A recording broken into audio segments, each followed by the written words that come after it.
Genesis, chapter 2. Thus the heavens and the earth were finished, and all the host of them.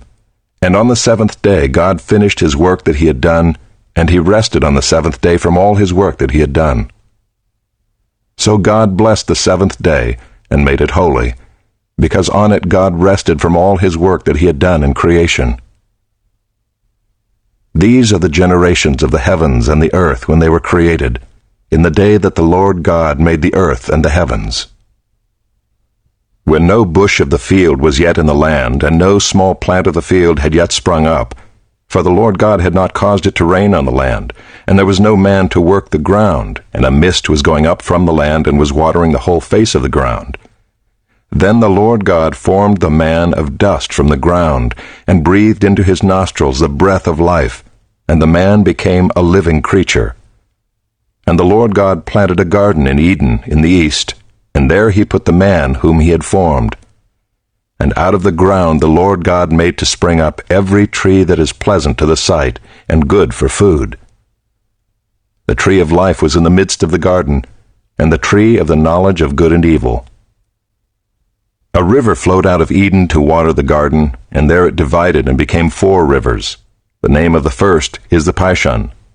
It is the one that flowed around the whole land of Havilah, where there is gold. And the gold of that land is good, bdellium and onyx stone are there. The name of the second river is the Gihon. It is the one that flowed around the whole land of Cush. And the name of the third river is the Tigris, which flows east of Assyria. And the fourth river is the Euphrates. The Lord God took the man and put him in the Garden of Eden to work it and keep it. And the Lord God commanded the man, saying, You may surely eat of every tree of the garden, but of the tree of the knowledge of good and evil you shall not eat, for in the day that you eat of it you shall surely die. Then the Lord God said, It is not good that the man should be alone. I will make for him a helper fit for him. Now out of the ground the Lord God had formed every beast of the field and every bird of the heavens, and brought them to the man to see what he would call them. And whatever the man called every living creature, that was its name.